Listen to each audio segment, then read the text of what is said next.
Évangile selon Jean, chapitre 19.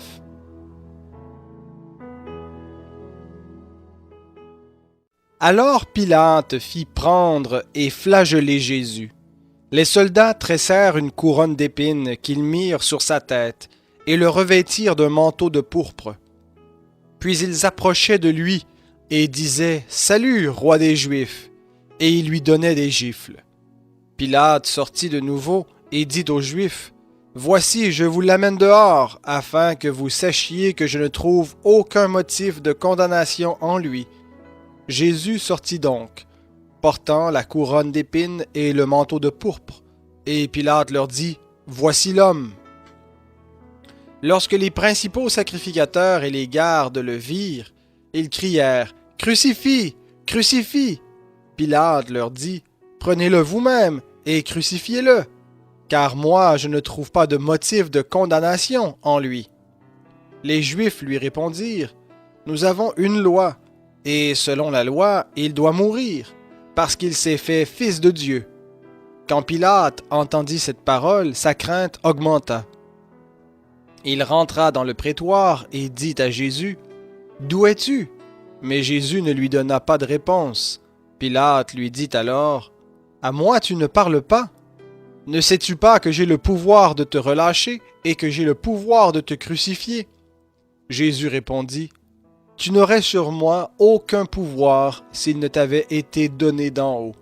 C'est pourquoi celui qui me livre à toi est coupable d'un plus grand péché. » Dès ce moment, Pilate cherchait à le relâcher. Mais les Juifs crièrent « Si tu le relâches, tu n'es pas ami de César. Quiconque se fait roi se déclare contre César. » Pilate, après avoir entendu ces paroles, amena Jésus dehors et s'assit au tribunal, au lieu dit le pavé, et en hébreu Gabbatha.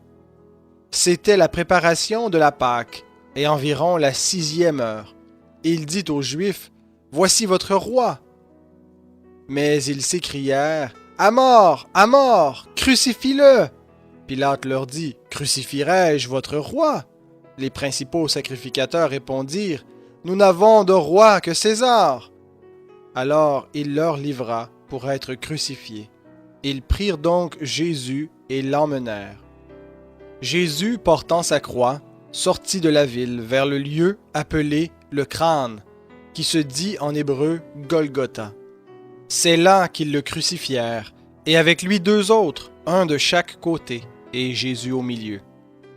Pilate fit aussi un écriteau qu'il plaça sur la croix. Il y était inscrit « Jésus de Nazareth, le roi des Juifs ». Beaucoup de Juifs lurent cet écriteau parce que l'endroit où Jésus fut crucifié était près de la ville. L'inscription était en hébreu, en latin et en grec. Les principaux sacrificateurs des Juifs dirent à Pilate « N'écris pas le roi des Juifs, mais il a dit « Je suis le roi des Juifs ». Pilate répondit « Ce que j'ai écrit, je l'ai écrit. » Les soldats, après avoir crucifié Jésus, prirent ses vêtements et ils en firent 4 parts, une pour chaque soldat. Ils prirent aussi sa tunique, qui était sans couture, d'un seul tissu depuis le haut jusqu'en bas. Ils dirent entre eux, « Ne la déchirons pas, mais que le sort désigne celui à qui elle sera. » C'était afin que s'accomplisse l'écriture. Ils se sont partagés mes vêtements, et ils ont tiré au sort ma robe. Voilà ce que firent les soldats. Près de la croix de Jésus se trouvait sa mère et la sœur de sa mère, Marie, femme de Clopas, et Marie-Madeleine. Jésus, voyant sa mère et debout auprès d'elle le disciple qu'il aimait, dit à sa mère « Femme, voici ton fils. » Puis il dit au disciple « Voici ta mère. » Et dès cette heure-là, le disciple la prit chez lui. Après cela, Jésus, qui savait que déjà tout était achevé, dit afin que l'écriture soit accomplie « J'ai soif. » Il y avait là un vase plein de vinaigre. On fixa à une tige d'hysope une éponge imbibée de vinaigre et on l'approcha de sa bouche.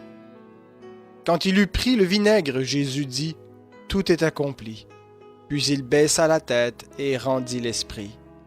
C'était le jour de la préparation, et pour ne pas laisser les corps en croix pendant le sabbat, Or ce sabbat était un grand jour.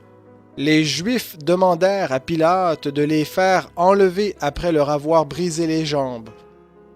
Les soldats vinrent donc et brisèrent les jambes au premier, puis de l'autre qui avait été crucifié avec lui. Arrivés à Jésus, et le voyant déjà mort, ils ne lui brisèrent pas les jambes. Mais un des soldats lui perça le côté avec une lance, et aussitôt il sortit de l'eau et du sang. Celui qui l'a vu en a rendu témoignage, et son témoignage est vrai. Et lui, il sait qu'il dit vrai, afin que vous croyiez vous aussi. Cela est arrivé pour que l'Écriture soit accomplie. Aucun de ces os ne sera brisé. Et ailleurs, l'Écriture dit encore, ils regarderont à celui qu'ils ont percé.